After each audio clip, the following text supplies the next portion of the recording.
All right, welcome into another edition of the Second Half Draft Show. I am your host, Juice, joined by Headley and Drew at the bottom of the screen there. Gentlemen, another great opportunity to get into these 2024 NFL draft prospects, covering a handful of prospects from South Carolina, Tennessee, Wisconsin, and then we're going to go out west to UCLA. I want to start with South Carolina. I think it's a very interesting roster, interesting team here. And the trigger man, Spencer Rattler, all right, transfer from Oklahoma. Of course, he was beat out by Caleb Williams, and Caleb Williams ended up going elsewhere as well. But Spencer Rattler is very interesting, a very intriguing prospect, certainly a lot of talent. Drew, your thoughts on what he does well, what he needs to work on? I was muted on the mic, bro. Yeah. Slow on the uptake. It is what it is. Spencer Rattler, I think he has all the physical traits you want from the position. This guy's 6'1", 215. I got that right? Yeah, I got it right. Hold on. I gotta. Let me tighten this up real quick, and then we good. Okay. All right. I gotta write my notes down. I think he's athletic. I think that's obviously what I think that's what it is going to be from the quarterback position from here on out, or it's been like that for a while. So he's athletic. He can move in the pocket. Strong arm. The things and the concerns that I have for him. And also he has good pocket awareness. I love his pocket awareness. I think he moves very well in the pocket. He can sense that pressure, moves up a little bit, or he'll move out to extend the play, whatever he has to do. But the things that I don't like, he'll lock on the one side of the field, he'll lock on the one receiver particularly. He's thrown a couple of picks that I watched that he did do that. And I think he has to improve that pre-snap awareness. I don't know if he's not seeing the blitz or if he's just trying to rush and get the play off. I'm not sure what it is, but there's plenty of times where he didn't see the blitz coming. It was kind of right there. It wasn't a thing that happened last second. It was you could see it point blank simple. Also, I don't know that the offensive line played that well last year either. From what I seen, them was a lot of just free guys running around. But like you said, I think he is interesting. Going into scouting him, I wasn't high on him because obviously he's coming from Oklahoma, and he had some games over there at Oklahoma, but I think people caught up to him really quickly, and then obviously he got his job taken by probably the first pick overall, I would imagine in this draft, and Caleb Williams. And no slight to Spencer Rattler, but that's Caleb Williams. It is what it is. And I think from reading. Some readings that I've done, some things that I've heard, he doesn't have the best attitude that you want from the quarterback position. I think his arrogance at times can get the best of him. But, we'll see how things have turned around. Maybe moving over to South Carolina maybe humbles him a little bit, but we'll see how that works out. I've actually heard some conflicting reports regarding, his attitude, his demeanor, right? I agree. I've also heard, of course, that, perhaps he's a little arrogant the way he carries on. I think some of that may have been blown out of proportion. He was doing certain things in jest. You know what I mean? It was more of a show than anything else. So not certain about the validity of whether or not, he's a good teammate. You know what I mean? And he's putting in the hard work. I know I'm sure more will be coming out on that during the 2023 season and, of course, in the draft process. But I've heard some conflicting reports there. Headley, your thoughts on Spencer Rattler? Oh yeah, Rattler. Well, he had his best game last season was at the end of the year against Tennessee. So that's positive coming into this season.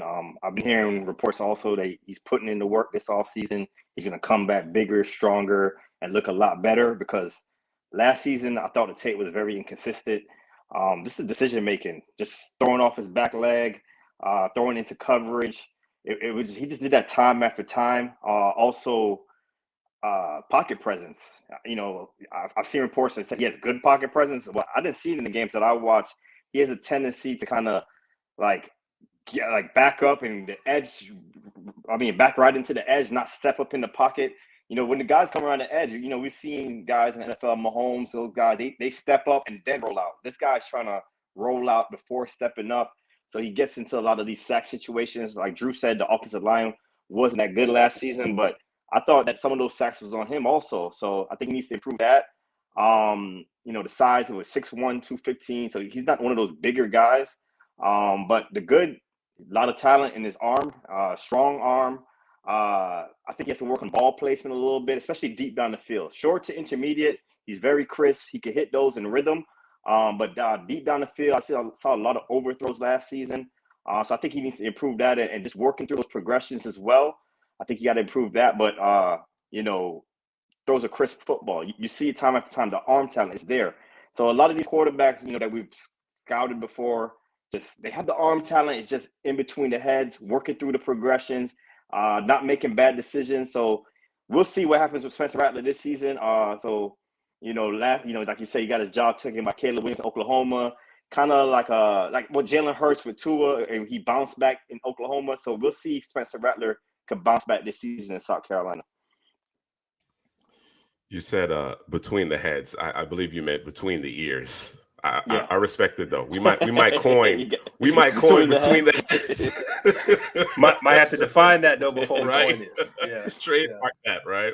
No, but I agree with you. I think the neck and above and the knee below, right, is where he needs to clean it up. You mentioned his drop back. That's what I saw as well. At the top of his drop, the footwork gets funky, right?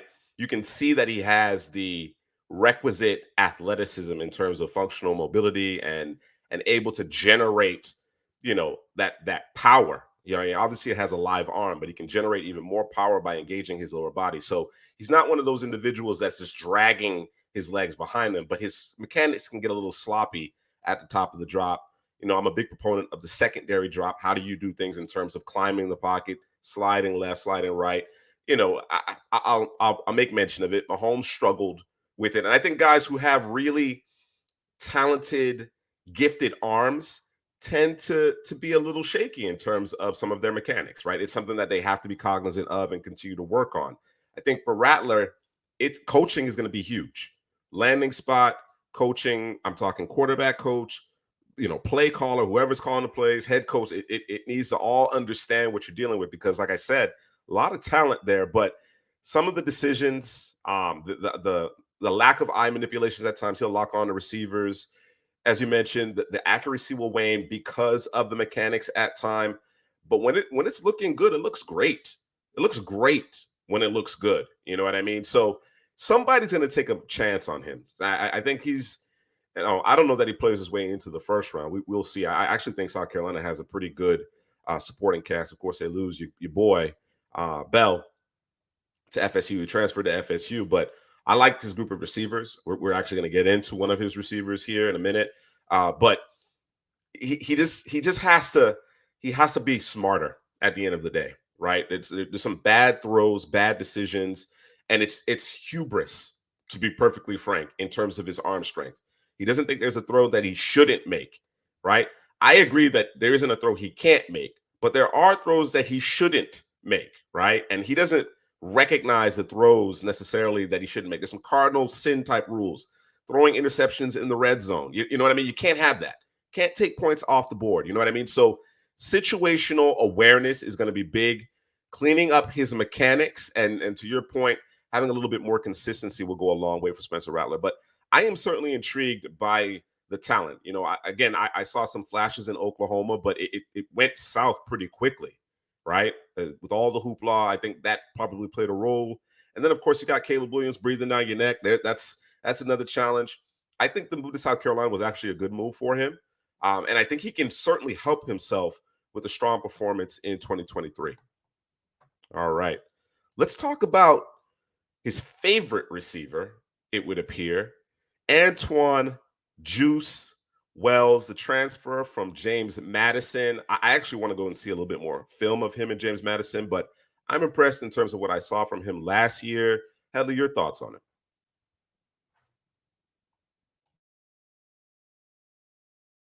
it? I'm the mute guy now, huh?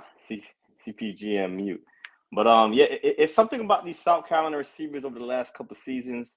You had a Deebo Samuel, Byron Edwards, also where they put them in position to get a lot of yak run after the catchability, and Juice Williams is the same. He could take it a distance from short, and he finishes runs with physicality. That's something I like in my receivers. Is Anquan Bolden from State back in the days is physical after the catch. What he does also is tracks the football well down the field. You'll see him come back, back shoulder, catch the football. And I really like his ability to come back on routes.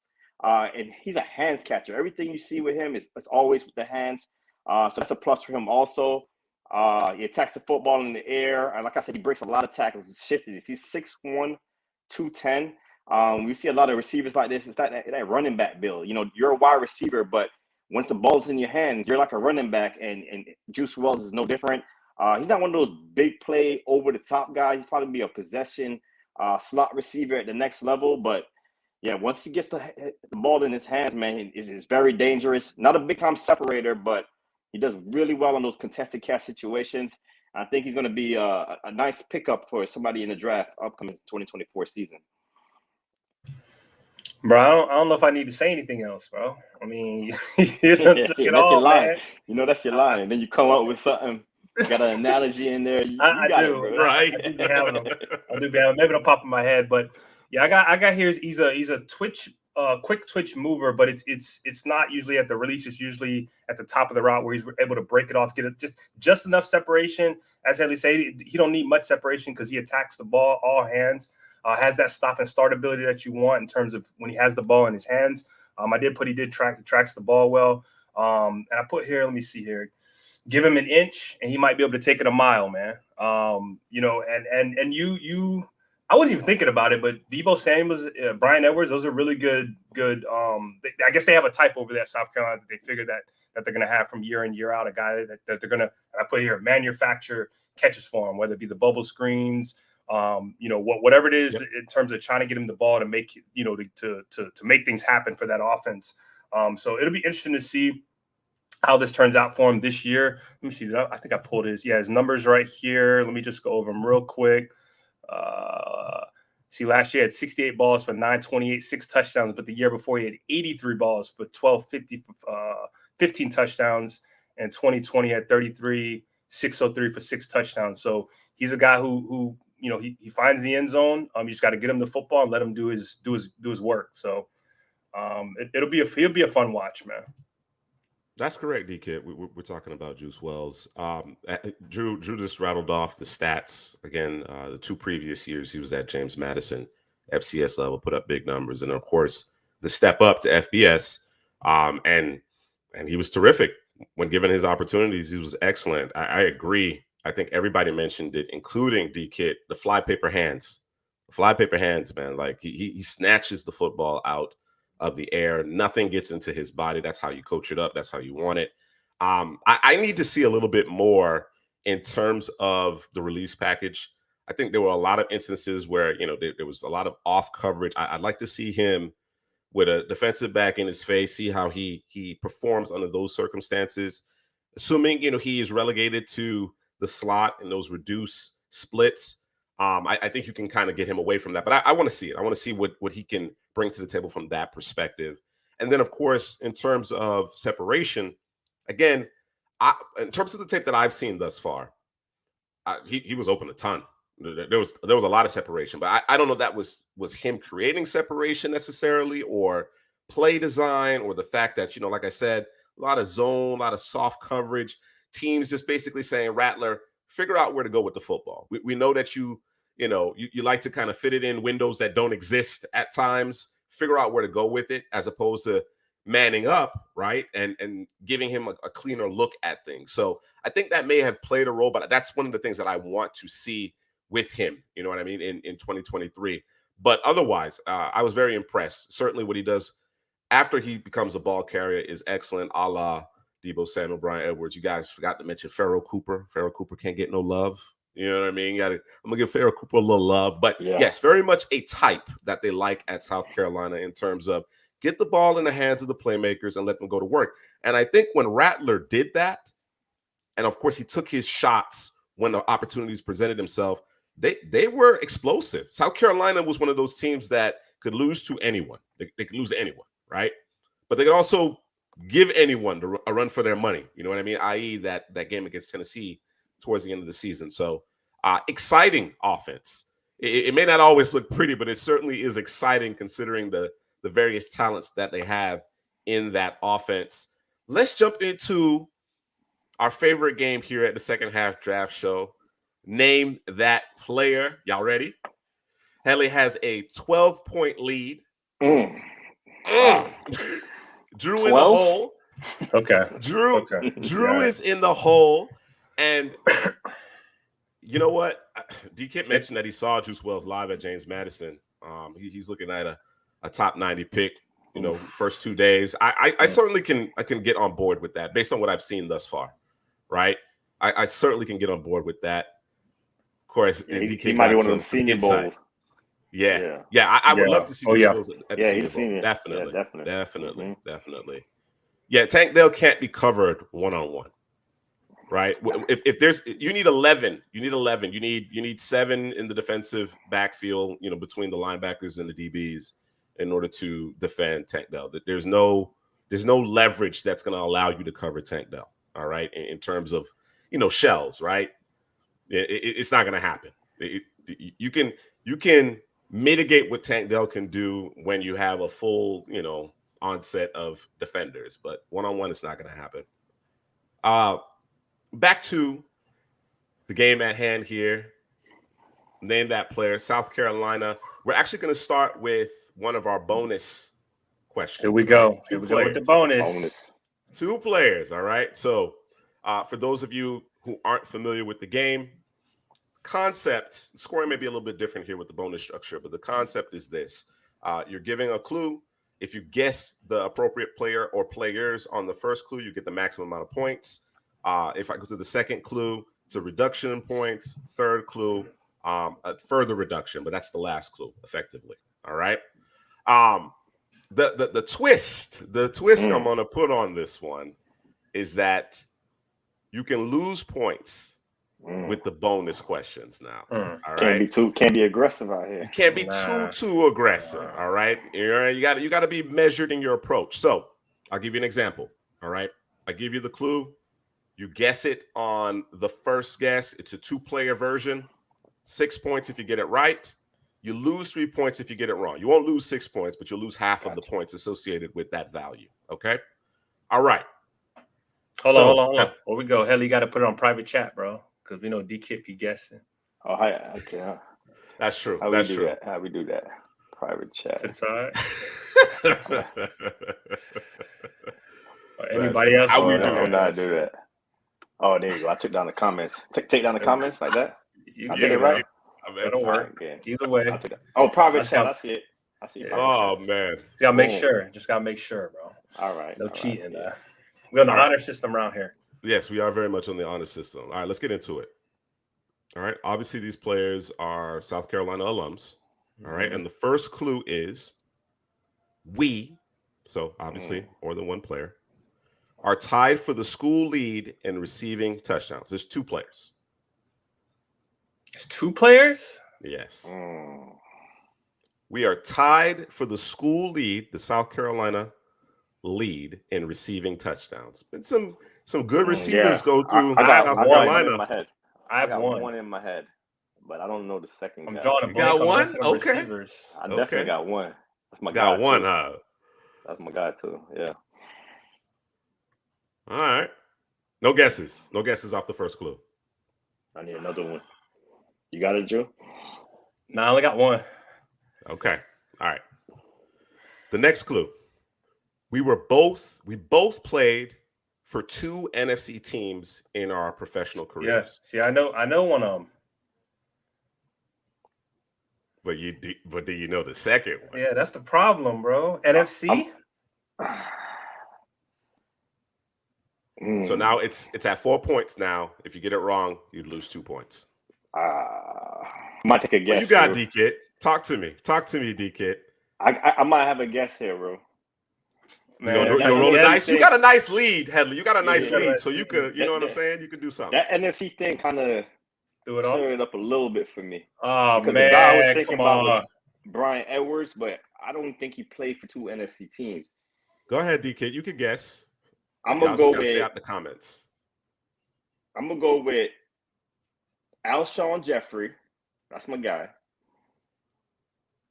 And the NFC team, I'm gonna go with Sidney Rice. Ooh, Helly with No? the big 4 points. Oh, Helly with the my big 4 gosh, bro. points. Alshon Jeffries. I knew that one. I knew Alshon. I was thinking I knew Edwards too. I'm like, Alshon. I don't think he played for 2 NFC teams. That's Yeah. why I didn't go with Edwards. Yep, Sidney Rice. Damn. And they were both second-round picks, by the way. Yeah. That was the third clue.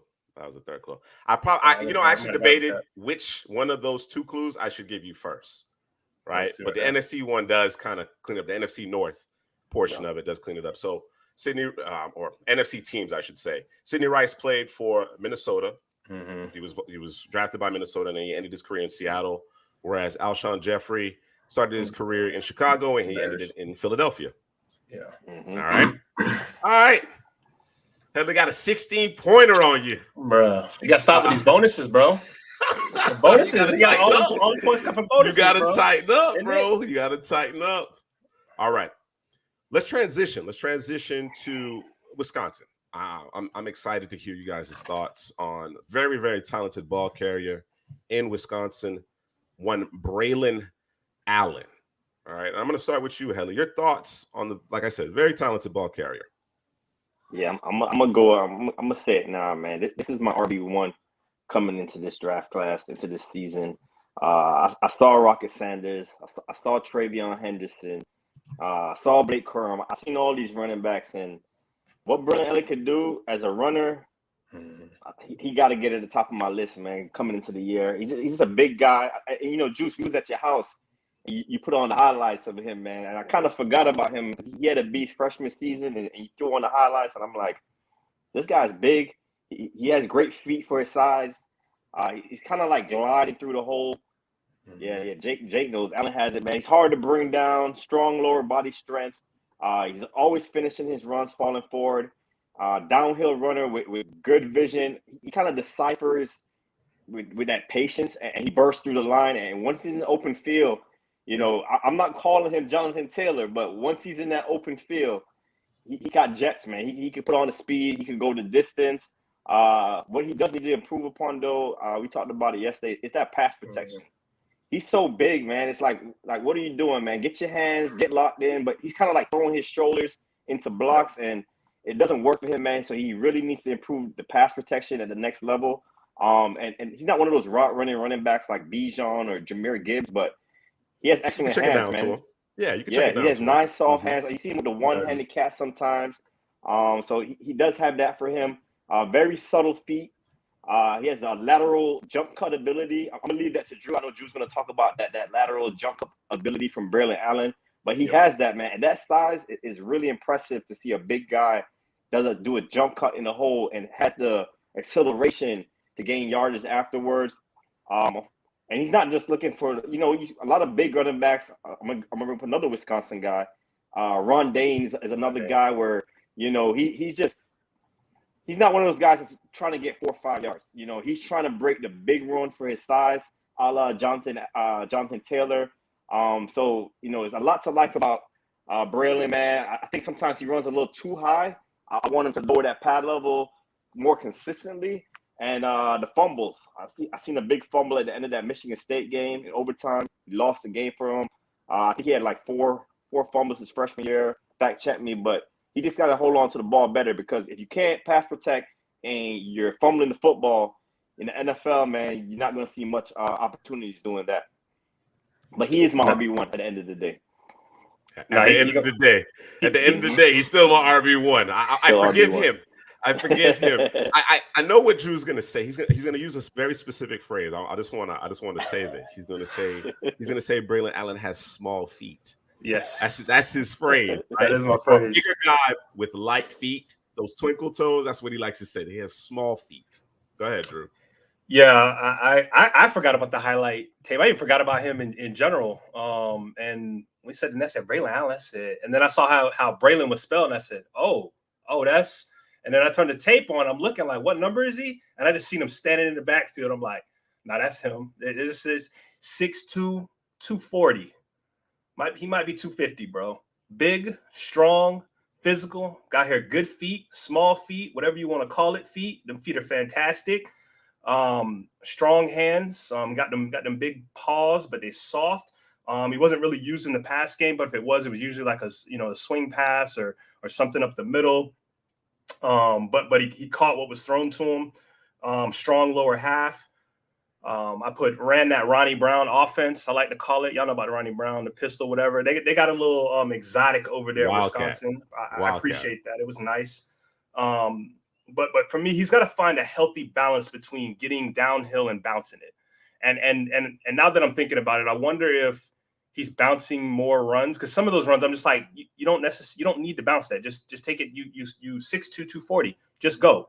You got it, get it. But I'm wondering if he's like, I got to score. Every time I got to score, Haley was talking about, every time I want to score, because we don't necessarily have the juice in this offense. So I'm the guy. So I'm trying to, take it the distance. So I think he's got to adjust his mindset a little bit. I want to see a little bit more just getting downhill.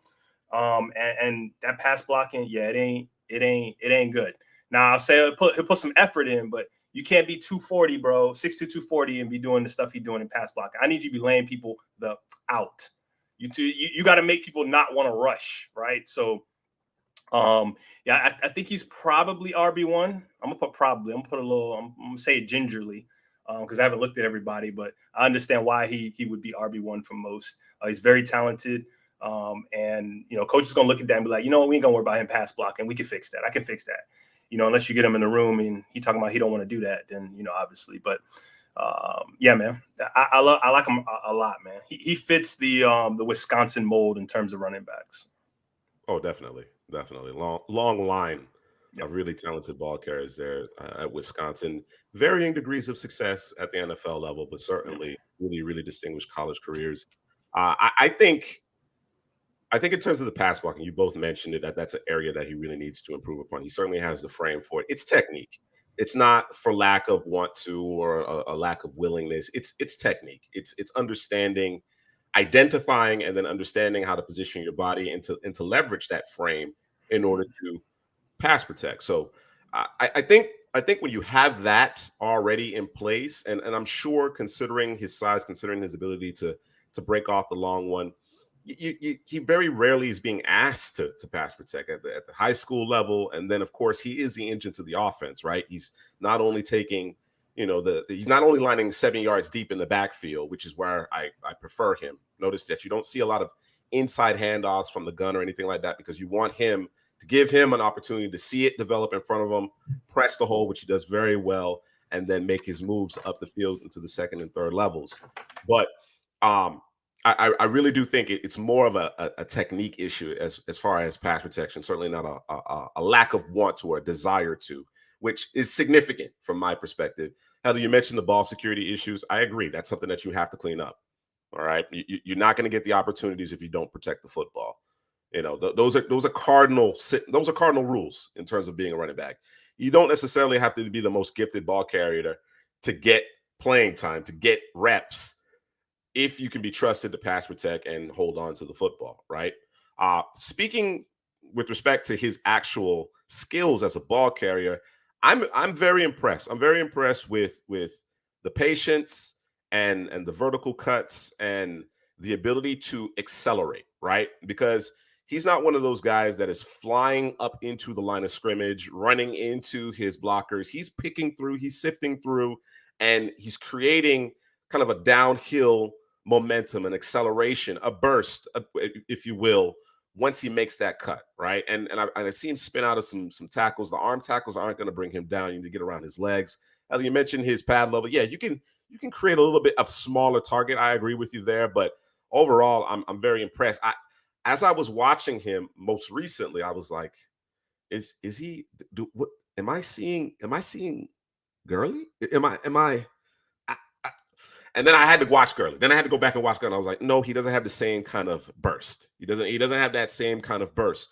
But when Gurley was dotting the I, right, 7 yards deep, you saw similarities in terms of that vertical cut, right? That ability to put your foot in the ground as you're approaching the line of scrimmage or as you're going through the line of scrimmage and then get upfield. Make a guy miss and then get upfield. So there's some loose similarities there, but certainly I think Gurley had a superior burst. I actually think Allen's vision is very impressive. And to your point, Drew, he's probably pressing.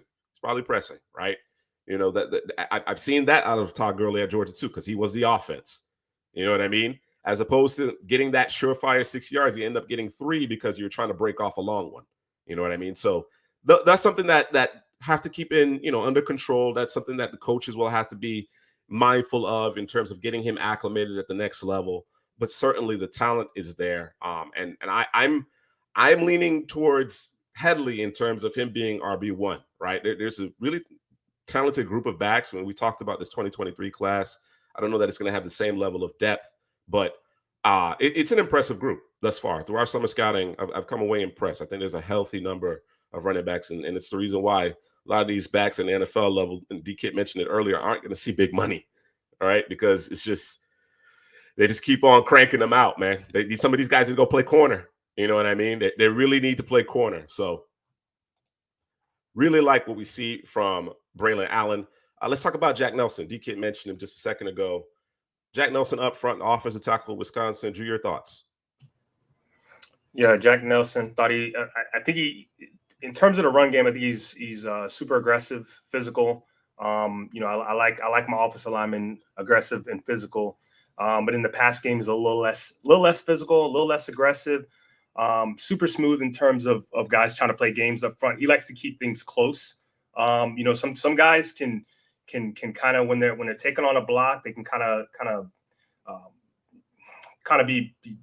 be pushed back, and there's space between him and the guy that maybe the free rusher's coming. He can push that guy over. He likes to have things close. He wants the guy he's blocking or he's helping block, he wants to be very close to that guy and then move. He doesn't give the next guy, the free guy, any room to work. So in that manner, he's super aggressive. I like that about him. And an issue that I had with him, and I had the same issue with another offensive line we're going to talk about later. Late hands, bro. Them hands is late. That punch is late, and it's almost to the point where I'm thinking in my mind, like, is it late or is he slow, or is it the arms are short? Like, I'm trying to figure it out because it happens a lot. And I can say this, if it's a power guy, he gets pushed back. He's kind of falling back, but he can hold up just long enough to let the play go on. But if it's a quick guy with some moves, with some quick hands, it's a wrap.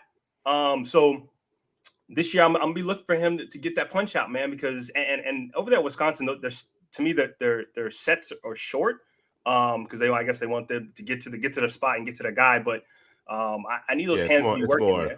Jump at 45. It's yeah, the vertical sets. I don't know that they have the requisite athleticism or technique. That makes sense. You know that what makes I'm sense. That makes sense. I mean, the vertical set it requires, movement. Got to move. Got to be yeah. You gotta be a certain type of athlete, right? Yeah. To consistently do vertical sets. So you do see a lot of jump sets in 45 degree, just to get out there and get on the body of the defender as quickly as possible. And of course, under those circumstances, when you try to do a jump set for a wide 9, it doesn't work. Nope. It doesn't work. Wrap it up. I mean? Yeah. So I think that would be a question. Yeah. Jack Nelson, I was kind of surprised when I watched this tape. When I'm thinking Wisconsin, I'm thinking physicality, not as athletic, but I thought Jack Nelson had some athleticism to his game. I was surprised with his movement ability. He could get one, he could get to the second level, locate that guy at the second level. Also, I thought he was quick from the snap in the run game. And I think he can seal off the edges. Like you say, it's not a vertical set, but he gets out there, he can handle the speed rush. What I do think he can do is get stronger with that grip strength to hold blocks a little longer. I think sometimes he loses his leverage, leans, kind of has his head down. So I seen a play where it was a spin move. I forgot who did it on him. It was just impressive, man. He just had his head in the ground, and he got beat for a sack. So I think he needs to improve that area. But I think he competes in the run and pass game. Like you said, Drew, the hand placement was an issue for me also. But, I think he can get to the landmarks in his pass game. I think he's quick. I think he's agile. And the speed to power, yeah, I've seen that a couple of times when watching Jack Nelson also. So I don't know his strength or maybe the anchor. Something's missing there with Jack Nelson, but I think he could move, man. I think that kind of impressed me how quick his feet is and how agile he was as a blocker in the run and the pass game. All right. A couple of the prospects, D-Kit, Jake mentioned Kamoy Latu, safety, and Tanner Bortolini as well. We haven't quite gotten to those guys just yet, unfortunately, but certainly names that we will put a pin in and make sure we evaluate those individuals so we can have a further discussion regarding some of these Wisconsin prospects. All right. So with Braelon Allen and Jack Nelson in the books here for our summer scouting, again, looking forward to watching those prospects come the 2023 season, which is quickly approaching. We're about what, six weeks away from college football, games that count. You know what I mean? I'm looking forward to it. We're going to continue to bring you the second half draft show every Friday night, 9:30 p.m. Eastern, leading up to that. And we're going to keep it rolling throughout the season. So lots to discuss. Look forward to it. As you can see, little housekeeping. As you can see at the bottom, we are partnered with Underdog Fantasy. 2x your first deposit up to $100. Promo code CPGM. After the show, you will be able to find that link. As a matter of fact, you can go to it right now. You can check out the description. The promo code and the promo link is there. So again, promo code CPGM. Check out our partners, Underdog Fantasy, Best Ball, Fantasy Drafts. Obviously, all of that is underway. I need to go ahead and get a few in myself. Set it and forget it. You know what I mean? Make some money. All right.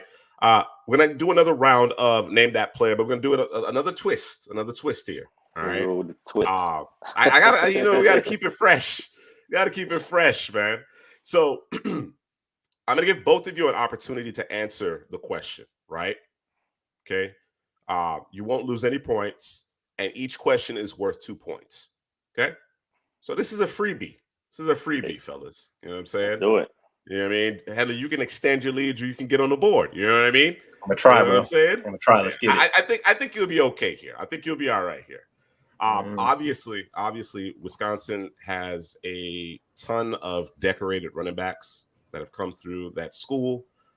They hold quite a few records. They put up big numbers. This is I mean, time after time, we're talking huge numbers, historical numbers. All right. So the first question is, name the all-time FBS leader in rushing. FBS? Yes. FBS. Not FCS? FBS.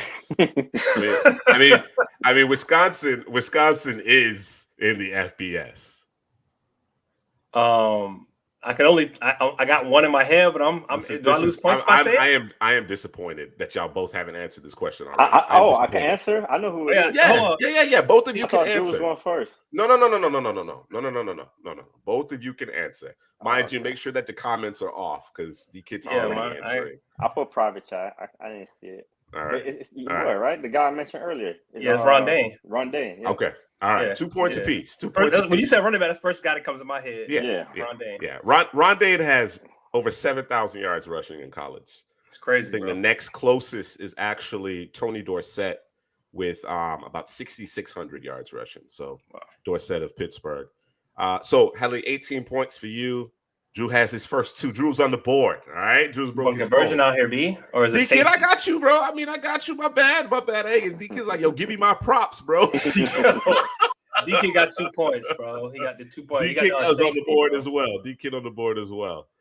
All right. The next one. Name the second all-time FBS leader in rushing TDs.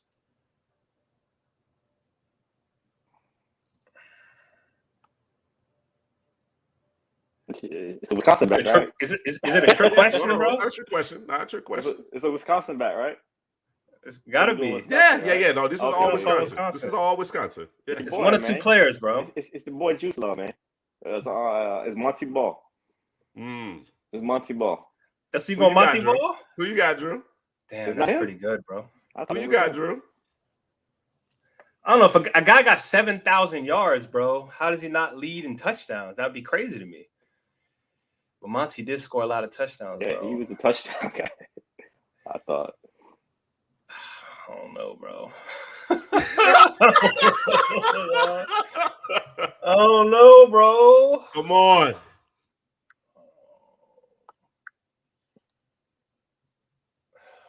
How many did he? I'm be mad. I'm gonna go Monty Ball, bro. I'm be mad, bro. All right, you both got it right. You both got it right. Yeah, Yeah, I did like Monty Ball a lot. Yeah, that's a guy. Jonathan Taylor is my favorite Wisconsin back, and then I go Melvin Gordon, and then I go Monty Ball. But yeah, I like at that time I was a big Monty Ball fan. It just didn't come together at the NFL level. It didn't. Yes, Monty Ball, bro. Monty Ball had 77 rushing TDs, bro. The only player to have more rushing touchdowns than him was Keenan Reynolds from the Naval Academy. Oh, yeah. That's crazy. He's touching the ball every play. Every play. Yeah, that's crazy. He's touching the ball every play. But he had 88, which is still ridiculous. Yeah. Still ridiculous in this day and age. All right. So, Drew, you have 4 points. Helly, you have Big Body 20. D-Kit guessed Jonathan Taylor. I'm sorry, my friend, that was not the right answer. But, again, my favorite Wisconsin back is Jonathan Taylor.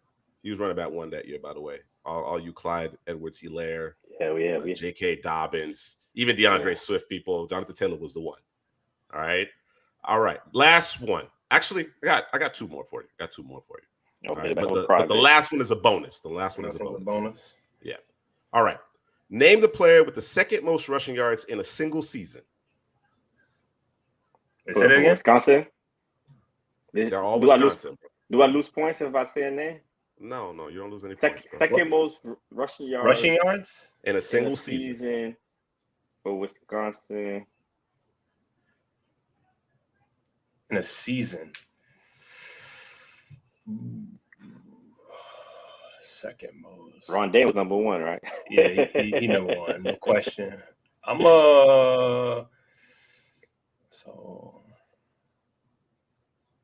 You're wrong, by the way. Ron Dane is not number 1. No, he's not number 1.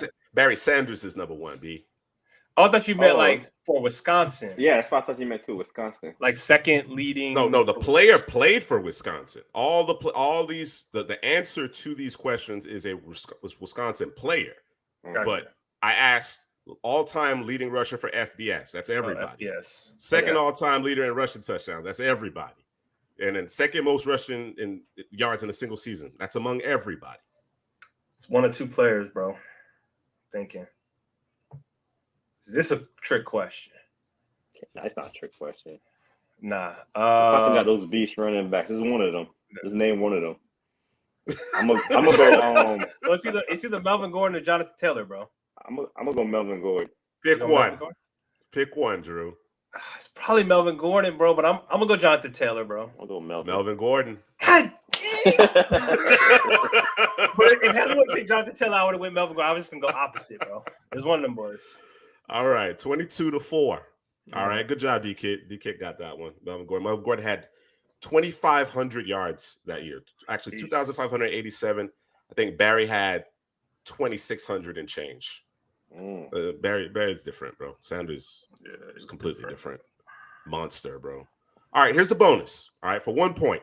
Okay? 1 point. For 1 point. Name 2 of the 3 remaining Wisconsin backs to rush for 4,000 yards in their college career. There's 3. Hold on. I'm asking that you name 2. Got name 2? Name 2 Wisconsin running backs that did what? Other than the ones we've already discussed, which are Ron Dane, Monty Ball, and Melvin Gordon. Okay? Oh, Jonathan Taylor. You need to name 2 of the 3 remaining backs to rush for 4,000 yards at Wisconsin. I'm gonna go Jonathan Taylor. And the only other Wisconsin back that comes to my mind is James White. So I'm gonna go James White. I don't know. Who you got, Drew? Who's on there? I can't think of nobody else, bro. I mean, it's Jonathan Taylor. I don't have another guy, bro. James White. That's the only guy I know. I don't know any other Wisconsin backs off the top of my head. We're gonna be mad when we hear the name, though.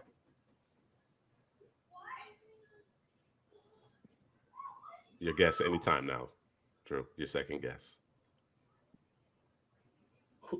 Who came before Ron Dane? That would be my question. I don't know, bro. I don't know. But the guy that you haven't mentioned came after Ron Dane. The guy I haven't mentioned came after? Oh, okay. Mm-hmm. I don't know, bro. I'm just going with I don't know. That's what you're going with? I don't know. I don't know, bro. You're not even gonna guess 2? I can't think of nobody else. I'm drawing a blank, bro. So you got Jonathan Taylor and nobody else. Jonathan Taylor. We named the other backs I would have picked named them from. all. You know I what I'm can't think of saying? nobody else. That ran how many yards? 4,000 yards in their career. 4,000 in the career. So you can't think of no other back to name, Drew. I'm gonna be mad when I hear the name though. Not a bad guess, D-Kid. I'm gonna unveil your guess. I like that one. I like that one. How much Braelon Allen ran for, man? He ran for 4,000 No, yards? he ain't there yet. He gonna get there this year. He might get there this year. He might. Oh, definitely getting there this year. No, I don't know, bro. Oh man, Helly, you got it right, man. James White and Jonathan Taylor. No, I wouldn't have guessed. Obviously, I wasn't gonna. Who's the other guy? The other guy is Anthony Davis. You might not remember Anthony Davis. Early 2000s. Early 2000s. D-Kid guessed Michael Bennett, which I thought that was a good guess. That Bennett had that juice. That is that juice. Corey Clement had a good career at Wisconsin as well. So there's been a lot of good backs. A lot of good college backs have come through Wisconsin. All right. Drew, bro, I can't, you be overthinking it, bro. I don't remember James White though. I don't remember James White. He was there with what's the name? He did the same time as it was him in the same backfield, right? Melvin Gordon, yeah. Him and Melvin Gordon. They didn't play together their entire careers, but they were in the same backfield at one point. Yep. Yeah, James White had a really good career in the pros too, undergraded career. All right. How did that put you at what? 22? Drew's at 4? No, it's 21. It was only 1 point. 23. 23. So then he's at 23. 23. Okay. Yeah. All right. All right, let's talk about Tennessee. 20. It's 20. Which is the only college that has more O-linemen in the NFL than Wisconsin? My guess would be Notre Dame. That would be my guess. All right. Check us on that one, D-Kid. That's my guess. That's a good guess. That is a good guess. All right. Volunteers. Joe Milton. Big arm. Drew, what else can he do? Big arm, athletic. Saw some comparisons to him. Some Anthony Richardson. I think he's far from Anthony Richardson. He's a 6-year senior. Played first 3 years at Michigan. Didn't really see any PT. Obviously, with Hendon Hooker getting hurt, obviously he steps in. I thought he played okay. Makes sense, but that one makes sense. You're right. Alabama, I didn't think about that one. I didn't think about that one enough. That makes a lot of sense. Yeah. He's got a lot to work on, though, man. He has a lot to work on. I think he telegraphed some of his throws. I think that watching the tape, he'll like lock on to one side of the field, lock on to one receiver. I watched him look to the left, snap the football, look to the left, look back to the center, and then go back to the left, and there's receivers to his right-hand side. I didn't even acknowledge that, and that happened multiple times. So, what's crazy is, and it's usually the opposite. I thought he was actually fantastic when they got inside the red zone, but outside of the red zone, between the 20s, I thought he was. I didn't think it was that good. In my mind, I'm thinking I don't know how Tennessee is going to function this year because defensively they were poor last year. Don't think they got any better, to be honest with you. And offensively, I don't know, man. I don't think Joe Milton's the man. I don't see it, man. Before you get in there, Helly, what was it that you saw that you liked of him in the red zone, Drew? His ability, his athletic ability. He got the ball out quickly. When he was, he's got a strong arm. He's able to gun it. And obviously his athletic ability. So, all right.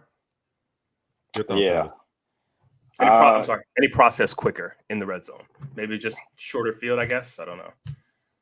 Yeah, Joe Milton, big body, arm quarterback. Probably could throw the ball out the stadium. Endless arm power. That deep ball, man. When he came in for Hendon Hooker, he was hitting Jalen Hyatt just like Hooker was. Just a beautiful deep ball. He's in that Josh Heupel system like Hooker was in. So, it's very quarterback friendly. It's easy for him. He doesn't really have to make much reads. It's the vertical, the screens, the comebacks. We said the same thing with Hooker when he was in Tennessee. It's very easy system to learn. I think he has a fastball, like I said before, but he's got to work on that changeup. Just being more accurate in that changeup. He does throw from the pocket. If you want to talk about Anthony Richardson, I actually think he's a better thrower than Anthony Richardson. But I think Anthony Richardson is just a way better playmaker, and I think Richardson gets through his progressions better. You don't really see Milton go through any progressions.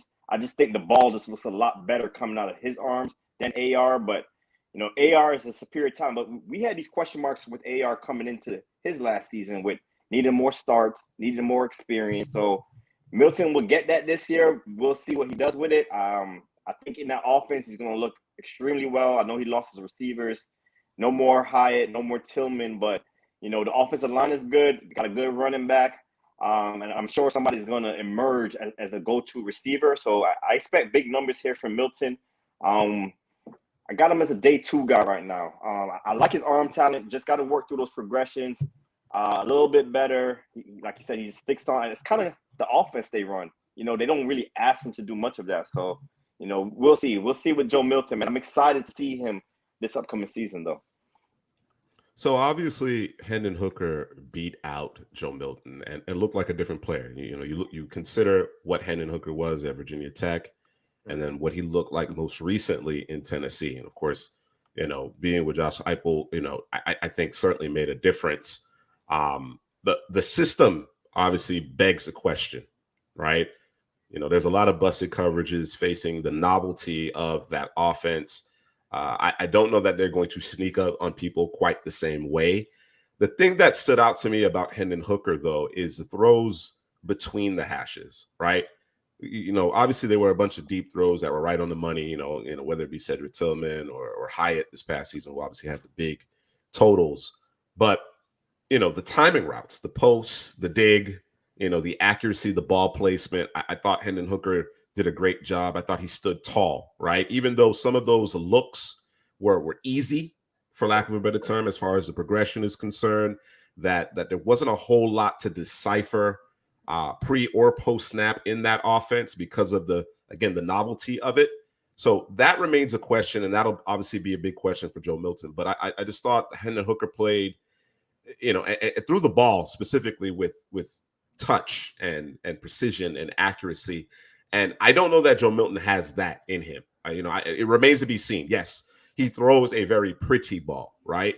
But is the ball placement going to be what it needs to be? Is he going to be able to throw those timing patterns with consistency, protect the receivers? You know what I mean? That's what I want to see, some of the finer parts of the game, at least to the extent that we can see them, considering the fact that offense, again, there's a lot of novelty, a lot of, smoke and mirrors, and with the wide splits, the stacked alignment, stuff like that. You know what I mean? That kind of that isn't necessarily, it doesn't always give you the best to work with in terms of an evaluation, but certainly executing at a high level still requires a certain level of skill. So I'm interested to see what Joe Milton does. D-Kit mentioned the infractions that Tennessee is facing. I don't know that the school is going to be impacted based on what I've read, and I just had a cursory reading of it. I think it's going to be more assessed to Jeremy Pruitt, the former head coach of Tennessee, if and when he is gainfully employed, right? So I don't think he's currently employed. And what they're trying to do, at least from what I've gathered, what they're trying to do is not punish the student athletes who weren't even there when these infractions took place. They're trying to hold the administrators, the coaches responsible, as opposed to the actual team, which then impacts the players. So I know people are going to be frustrated with that because, of course, not every school has benefited from that.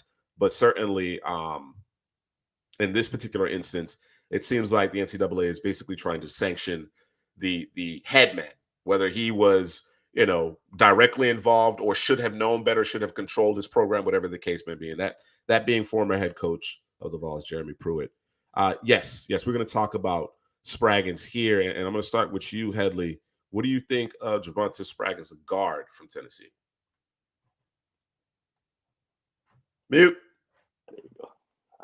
Yeah, so you always want to see guys play against the best competition. So I threw on the Georgia tape, and it was unfair, bro. That Jalen Carter,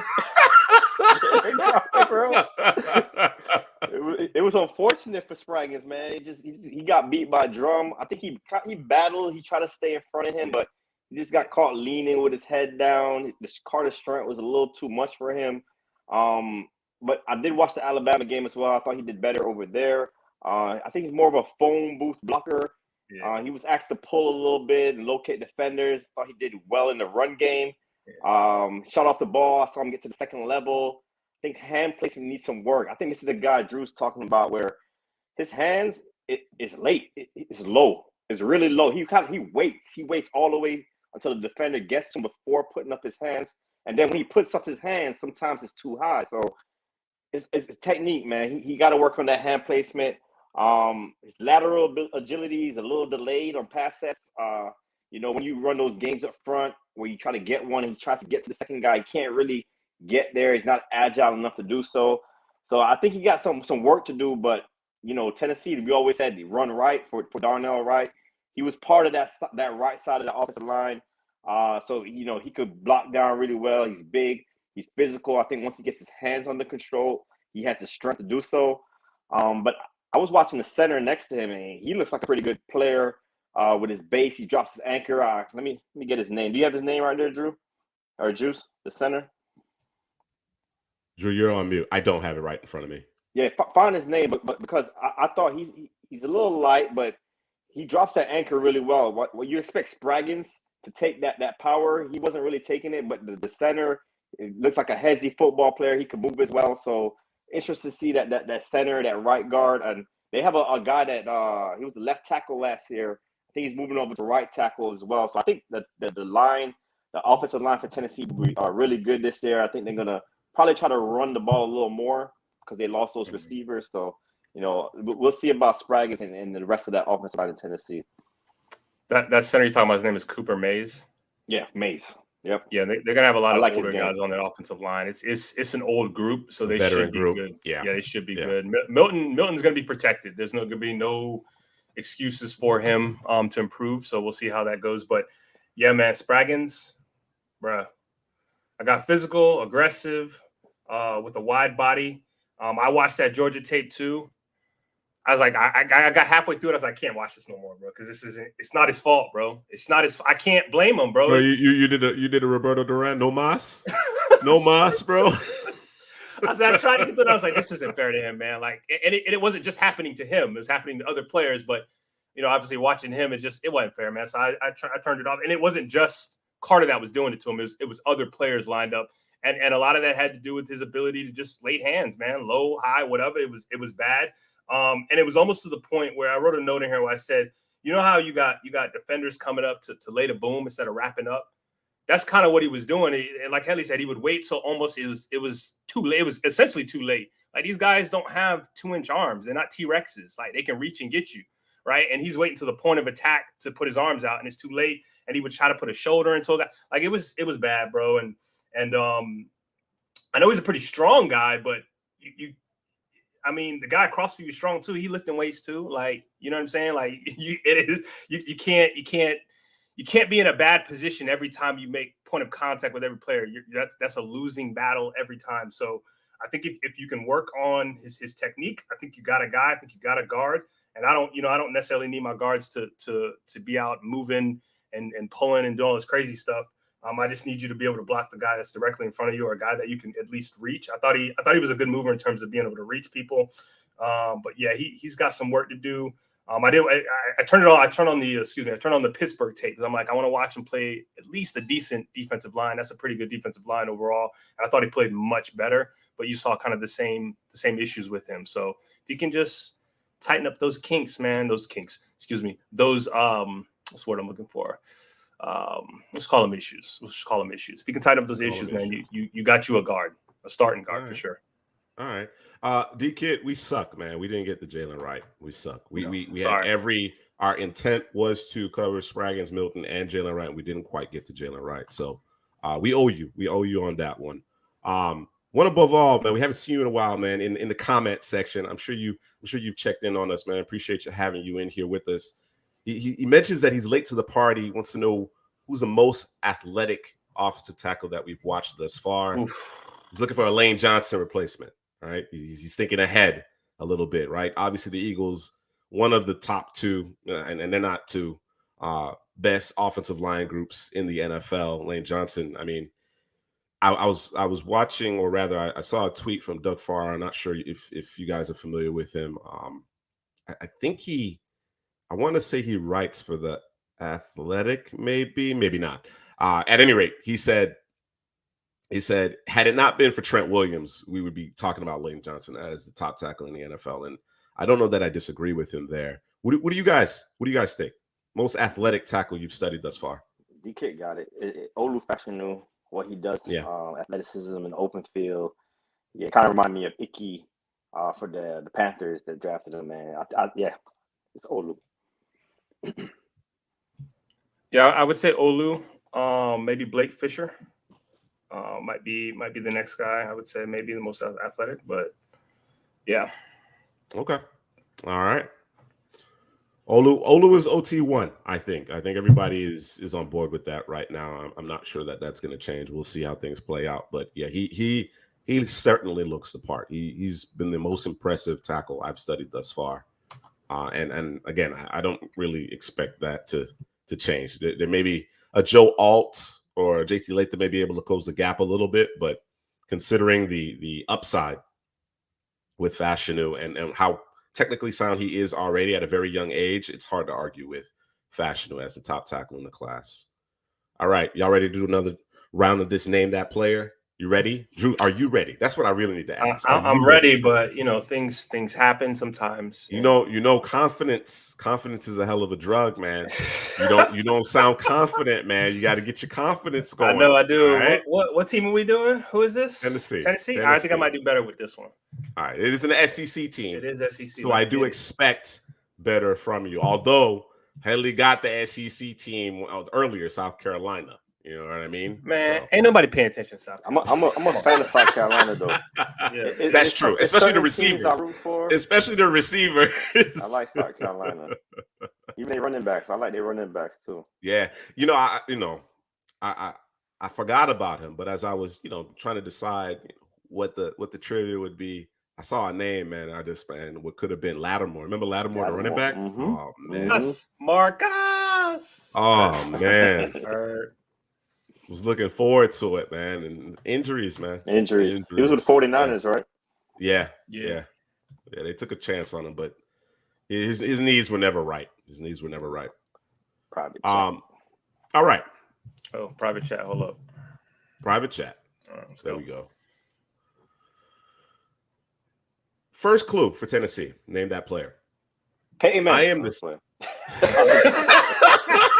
You're throwing out names, bro. When the answer is T. Martin. Right. I am the second. So again, DK, I mentioned we were supposed to get Jalen Wright. We didn't get there. But you'll understand why. I'm the second all-time leading rusher in school history with 2,964 yards rushing. There's the kid's guess, Reggie White.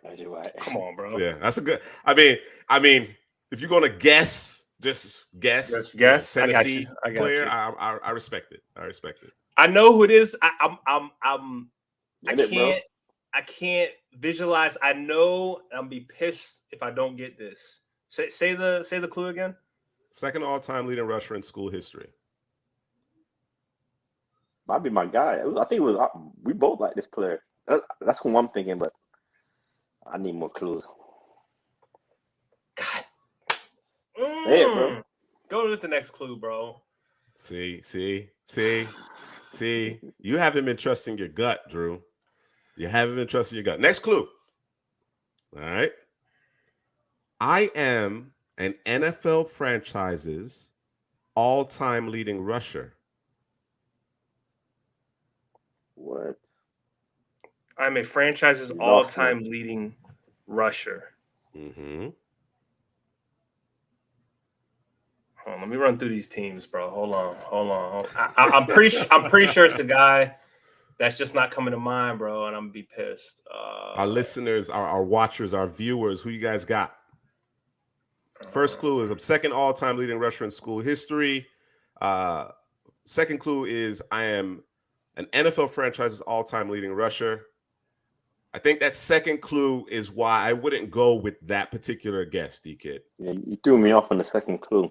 I know who you went with, but I like that guess, D-Kid, on the first clue, but not the second clue. let me think through this, man. Thinking about like the newer franchises. That's a good name, D-Kid. That's a good name. That boy was a problem. What was a problem? Y'all ready to move on? Need another clue? Hold on. I really got to put a time limit on y'all. I got to put. Yeah, man. Come on, man. I got to put like 30 seconds on these clues, bro. All right, go ahead, bro. Go ahead. All right, last clue. This should do it. This should do it. So whoever gets it first gets it, right? I went undrafted. That hurts me, bro. What? Wait, undrafted? I can't even look at y'all, man. Hold on, I can't even look at y'all. Beside myself. Went undrafted.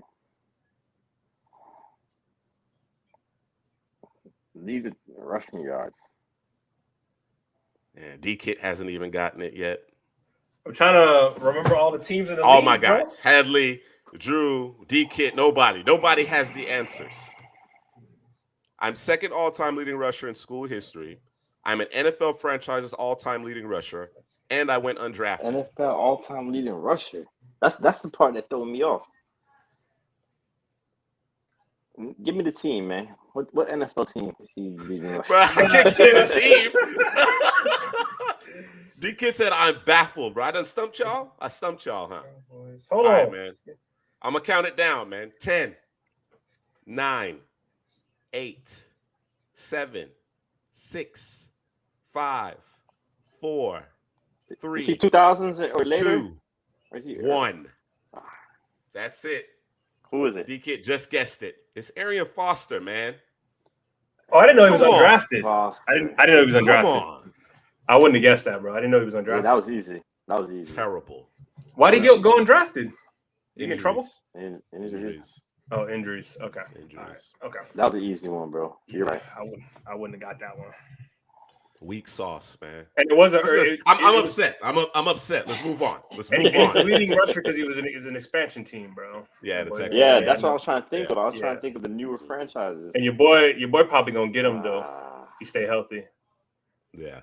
D-Kid got there eventually. His first guess was Jonathan Stewart. Then he went with Jamal Lewis. And that's who I was thinking of, Jamal Lewis. He got the Arian Foster. But you said not drafted, so that went out the window. Yeah, that went out the window. Yeah. I was trying to elicit the Jamal Lewis guess. That's what I was trying. You would have got me. Had I thought of that, I'd have guessed on the first clue. But I couldn't remember, buddy. Would have been a reasonable guess. Actually, the all-time leading rusher at Tennessee is Travis Henry, by the way. Travis Henry. Travis Henry. That's a little ways back. You know, Charlie Garner is one of those guys, D-Kid, that he's like, for me, he's like Garrison Hurst. He's one of those backs that was really good, but really underappreciated at the NFL. Yeah. You know what I'm saying? Same thing with like Thomas Jones. They all kind of fall in the same category for me. Ricky Waters. All right. No, I don't like Ricky Waters. I don't. you know how I feel about the 49ers during the 90s, bro. I don't no Ricky Waters, bro. You said Garrison Hurst. Yo. Garrison. All right. 49er. Yeah, but it was different. It was different.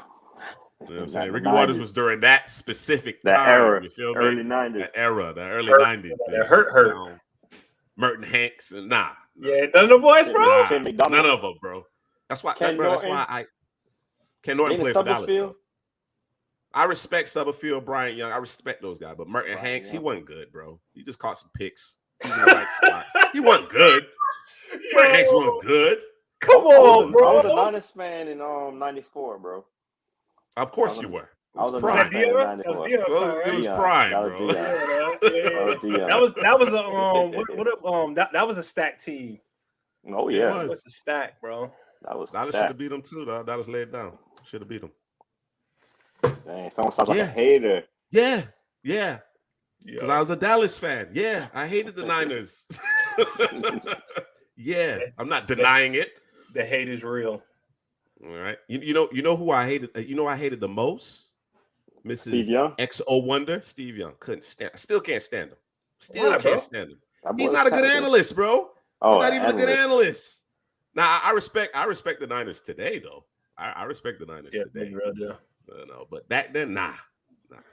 Only player that I actually liked during that time frame from the Niners that I really two players, and even T.O. don't count because he was a little bit later.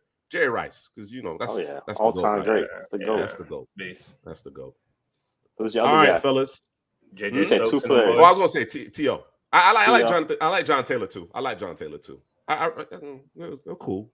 They're cool. You know what I'm saying? I like my Irvin and Harper, but anyway, we off track. Let's get back on track, man. UCLA. All right. Forgot who he was. I pulled up the other book. How could you forget? How could you forget Laiatu? Just like I'm forgetting all Latu? this. How could you forget Laiatu Latu, the really impressive edge defender, transfer from Washington Huskies? He had a neck injury. He missed the 2020 and 2021 season. In fact, he actually medically retired in 2021, was told he would never play again. Decided to come back, transfers, follows his old position coach from Washington to UCLA, and then has a double-digit sack season. Really impressive stuff from Laiatu Latu. Drew, I'll start with you. Your thoughts on him? I think he might have the best hands in the country. This man, he don't let nobody touch him, bro. I don't know, man. I think I might agree with you, bro. The hands are lethal. It's kung fu like, bro.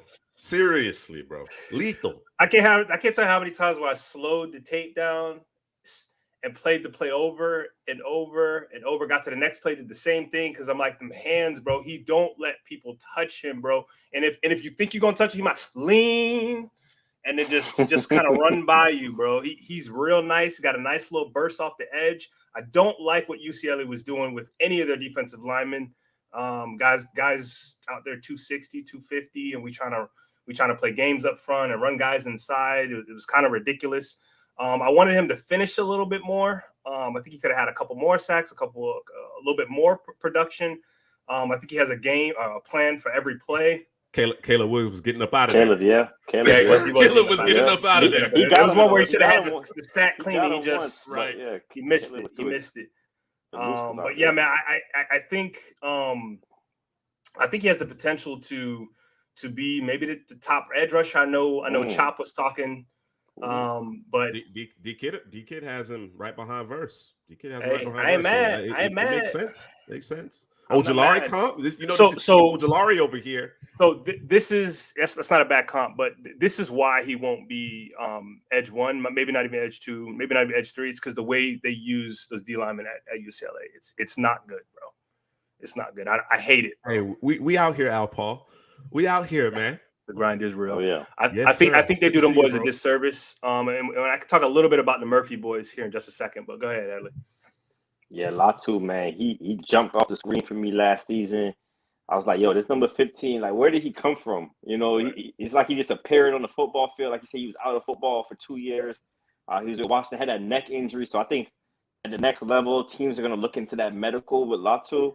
But he's a long, lengthy edge, really good tackle radius. Drew said the hands, just at the point of contact, like you said, his hands are just too lethal. He has a speed to power move, has that length. He has the strength to push a lineman back to the quarterback. He can even bend or contour his body to the ball carrier. This is disruptive. Length with hands, very disruptive. Can separate from blockers using his hands. They kind of use some like Drew said. They put him at linebacker, like a nickel corner sometimes off the ball. Out there on the edge, just drop them back in the coverage. Yeah. I'm like, what are you doing with him? What's happening? Yeah. I didn't understand that, but he just explodes from the snap with violent hands. He holds up well in the run game. He does. Edge one, I'm not going to go that far. Of course you're not. Of course you're not. Yeah, State is there. I forgot about State, bro. I'm a big fan of Thule from Ohio State. Tua Matu. Yeah. From Ohio JT. State too. JT. JT Tuamatu. I said Thule. So Drew, you like Thule or Latu? Who you like more? I know you're a big fan of Tooley from USC last season. I'm gonna give it to Tooley, bro. I'm gonna give it to Tooley. Yeah. For now. So I got him right now, maybe edge 3. Edge 3. Okay. I like him more than Chop. I like him more than Chop Robinson from Penn State. Gotcha. I have to again reiterate the hand usage. It's incredible. It is impressive, bro. Yeah. It is I mean, that is how he wins. He wins by getting those arms extended in a hurry, right? And then you cannot get locked in because of his hand usage. It's a swim, it's a chop, it's a rip move, it is whatever it takes, right? And even if by some chance the offensive tackle gets locked in, he's still, manipulating the tackle, pushing him towards the quarterback, getting the quarterback off his spot. The thing that jumped out to me, and maybe it's just because of the film that I watched, is that I don't see the same tenacity in the run game.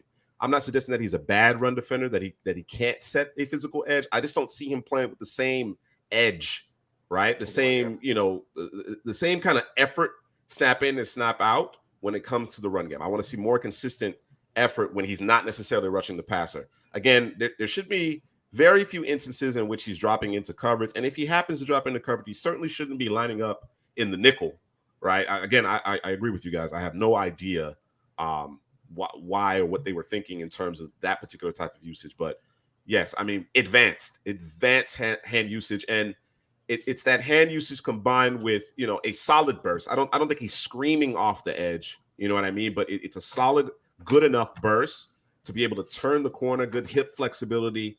You know what I mean? To turn that short corner and affect the quarterback. And like you said, Drew, there were a couple of opportunities where he wasn't able to quite finish.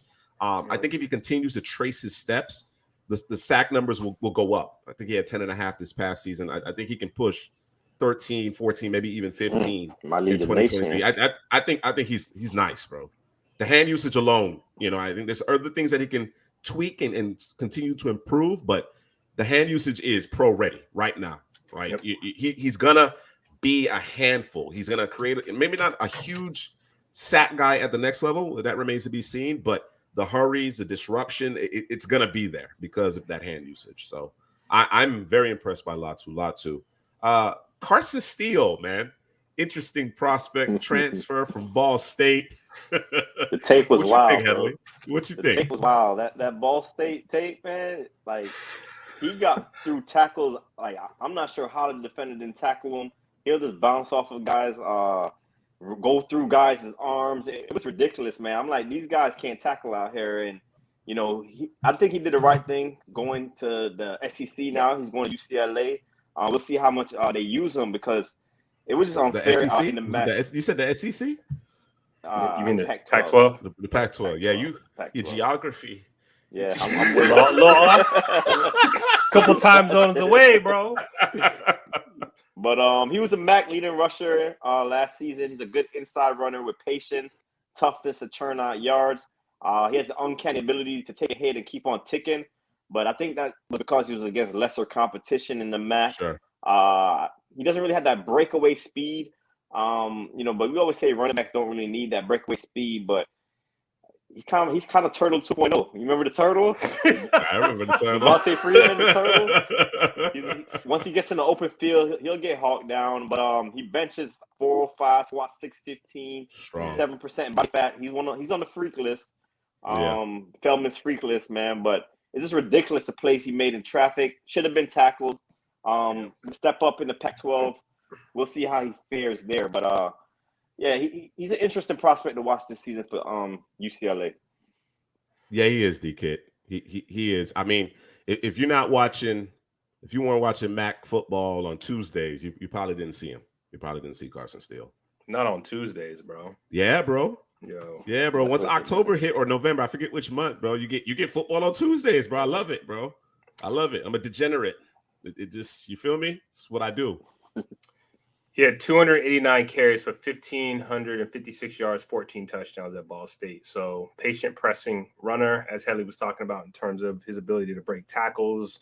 I put in here as the pinball effect, man. He just be going in there and just be bouncing around and then he just pop out. And, again, you wish you had that breakaway speed. but it is what it is. And he wasn't much in the passing game, just kind of, catch over the middle or swing pass. It seems like he has good hands. One thing that I was concerned about with him is the pass pro. It was almost similar to Braelon Allen, making up names here. In terms of the pass pro, not for the lack of effort, just you as big as you run and as strong as you are, I need you to come with some force. I need you to lay some pads, because in my mind, as a running back, I don't need you to kill somebody every time, but at some point I need you to you got to be able to put your pads on somebody and make them think twice about just rushing, bro. You know what I'm saying? Might help you offensive lineman at some point. It's like, damn, I don't want to get chipped. I don't want to get touched. But at running back, if I do, I'm getting free. So, but yeah, I think him going to UCLA is going to be big for him. That offensive line at times didn't look good. So I think playing for UCLA and that offensive line, I mean, when I say not playing good, I'm at Ball State. But the UCLA offensive line, I think he's gonna get a little bit more run there, and it'd be interesting to see. I know they got a bunch of backs there at UCLA, so I'm assuming he will be the head guy. Should be anyways with all the production that he has. So it'll be interesting to see what that looks like at UCLA.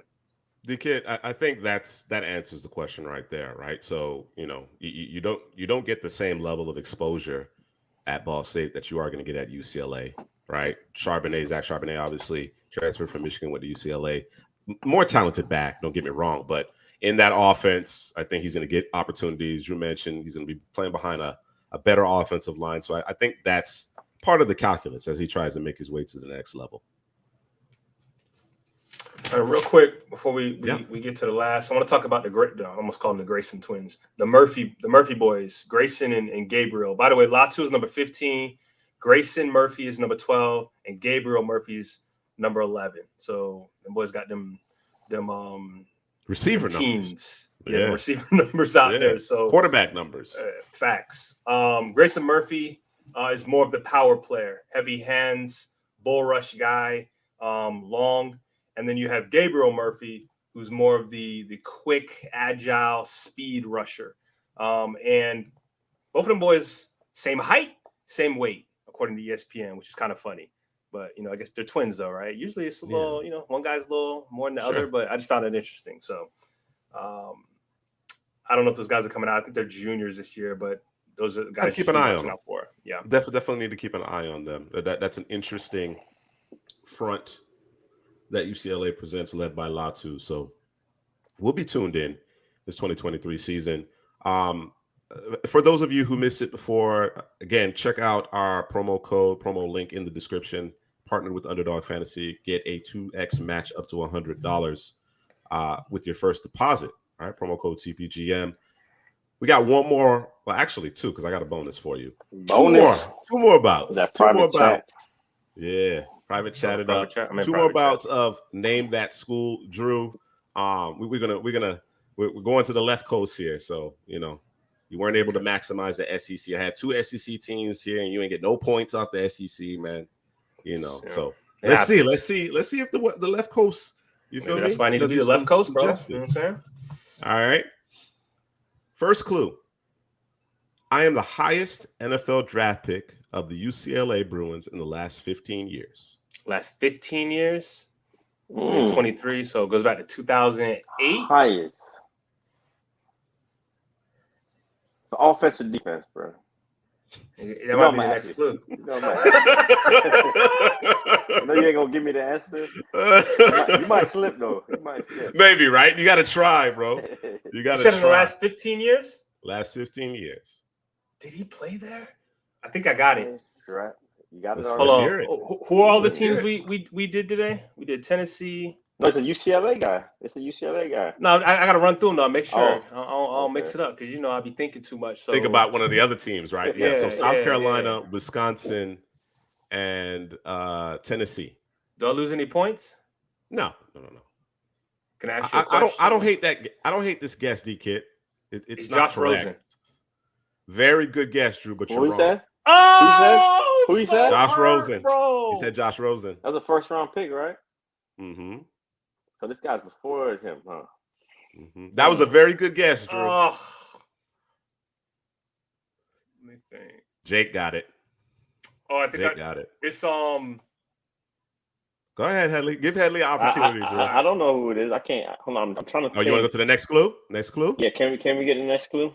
Yeah. I'm the second highest single season sack total. I have the second Should've highest waited. single season sack total in school history. Should have waited, bro. Oh, You know who it is now, huh? Yeah, I think I know who it is. When you went to the defensive side, that's why I wanted to know if it's offensive defense. Damn, bro. Rosen was picked. What pick was Rosen? Like number 10? 10. I think he's number 10. That was a top 10 pick. The guy I'm thinking is Anthony Barr. That's correct. That's who it is? Anthony Barr. There we go. Bro, should have waited, bro. No, I appreciate the gusto on that one, Drew. That's how you got to move. That's how you got. It didn't work out that time, but that's how it's got to move. You knew it though. You knew it. Yeah, you knew it. Yeah. I thought it was Rosen too initially. My initial thought was Rosen, but I was like, where was Barr? It was either 9th or 11th. He was selected 9th the year he came out. Oh, one pick, bruh. What? Wait, Yep. Yeah. What? Yep. I was trying to elicit the Rosen. Got him. Yeah, Jake got that one. So Jake's on the board too. Jake ain't no Google, bro. No Google. You got to mention no Google. Miles Jack. Miles Jack was a second round pick, right? Yeah, second round pick. Yeah, he was. He probably should have been a first round. They didn't know what he was though. Running back. It wasn't. It was that was really what it was, right? Yeah, they weren't sure what to do with him. All right. This bonus should be easy. You know the bonus. We got 2 players. Here we go, bro. Should be easy. 2 players. Right. They usually are. I be trying to, you feel me? Give you the alley. You know what I'm saying? Drew just be missing the alley. I do, bro. Throwing that bitch. Ellie don't miss though. Ellie don't miss on these though. Ellie don't miss. Yeah, the 2. All right. I am second all-time in receiving touchdowns, and I am top 8 all-time in rushing touchdowns. Let me reread that because that was terrible. All right, let me reread it because that was bad. That was bad. This was not written well. All right. Okay. I'm working off of sleep deprivation. The 2-year-old was up late, so bear with me. All right. I am second all-time in receiving touchdowns.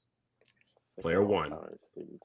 And I am top 8 all-time in rushing touchdowns. That's player 2. So 2 distinct players. Oh, it's 2. Oh, I'm thinking it's one guy. I'm like, this guy must be incredible. The way I read it was terrible. All right, you got to read it one more time, bro, because my bad. The first guy is second all-time in receiving touchdowns. The second guy is top 8 all-time in rushing touchdowns at UCLA. Rushing touchdowns. I always get UCLA and Cal mixed up, bro. Yeah, that's good. Yeah. Because I'm thinking of his receiver. I'm like, did he go to UCLA or Cal? I can't. Is there another clue? I'm not sure. Yeah. There's 2 more clues. I need more, bro. Because now I'm nervous, bro. Because guessing too early. Okay. We were drafted in the 1st and 2nd rounds, respectively. So the second all-time leader in receiving touchdowns was a 1st-round pick. The top 8 all-time in rushing touchdowns player was a 2nd-round pick.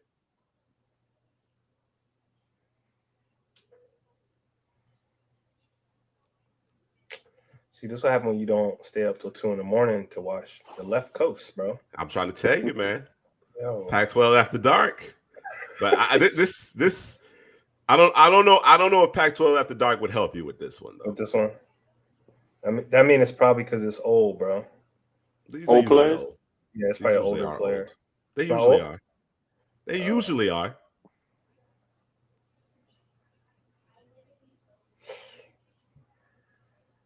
I'm drawing a blank. Ooh, D-Kid, what you know about? D-Kid knows something. Because he got his friend called Google, bro. Don't disrespect D-Kid like that. Google. Oh, he phoned a friend, bro. Don't disrespect D-Kid like that. All right, I like that guess, Jake, but it's not correct. I like a very good guess, though. Very good guess. So many good running backs during that time frame, man. Just don't get no love anymore, man. Drew confusing. Both of y'all confusing schools. Hadley's thinking about Cal. Yeah, I'm thinking right No, now. I think I got the running back. The running What back? was the clue for the running back? Top 8 in rushing in the second-round pick. Yep. Yeah, I think I got the running back. Wow. I'm just trying to work on this receiver, bro. The receiver should Mind be you, easier. you can lose points. You can lose points. First-round pick, second all-time in receiving. Second all-time receiving at UCLA, right? Just making sure. Receiving touchdowns. Receiving touchdowns. UCLA. Mm-hmm. No, he ain't played for them boys. Could be a tight end. I'm thinking receiver. You said it was a receiver already. Did you say? I didn't say No, anything. he didn't say it was receiver. I said it was because it was receiving touchdowns. Could be a tight end. Tight end scored TDs too. Do they? Yeah. College football. Oh, yeah. The only tight end I know be scoring touchdowns is True. Bob Bowers. That's true. No, you're right. You're right. Facts. Yeah, let's get the third clue, man. Yeah, I'm stumped. All right. This one. It should be it right here. Hey, it should be it. All right. I actually had 2 clues, and I was like, let me do the one that doesn't give away too much. All right. Although I think this makes it pretty easy. We were teammates in the pros. See, now you don't mess me up because now.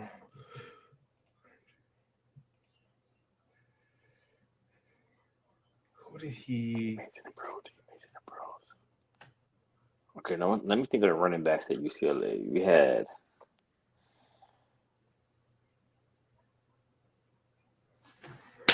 Oh, I know.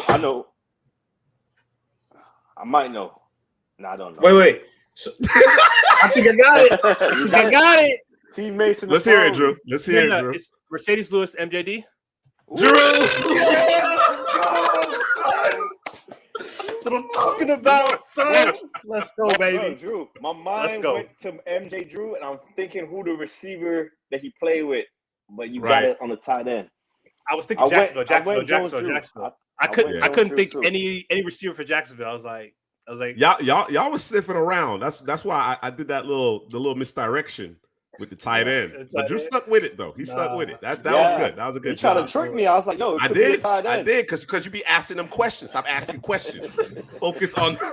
I paused for a second because I was thinking, did he go first round though?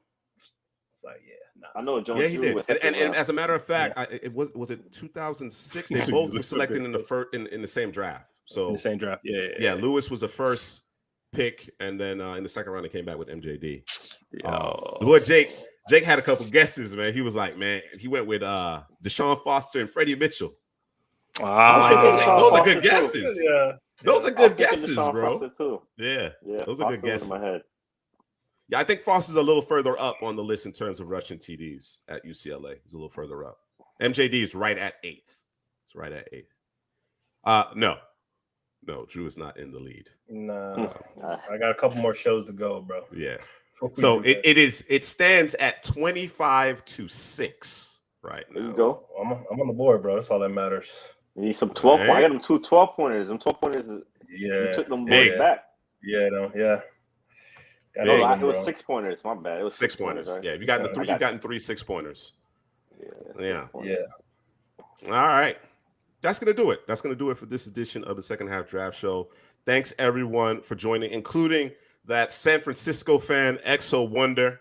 You know what I mean? Appreciate you checking in, even though you're a San Francisco fan. Again, I have no qualms. I have no issues with the Niners now. I actually like quite a few of their players. It's just those early 90s. Just as no longer a NFL fan. No, I'm not. I have no allegiance. I have no allegiance in the NFL. You see what I rock with. You see what's behind me. That's what I rock with. Through all the pain and hurt the last 15 years, bro. It's been awful. Anyway, Mario got us. All right. That's going to do it. Like I said, be sure to like, comment, and subscribe. Again, thanks everyone for tuning in, sticking with us, and we will see you next week.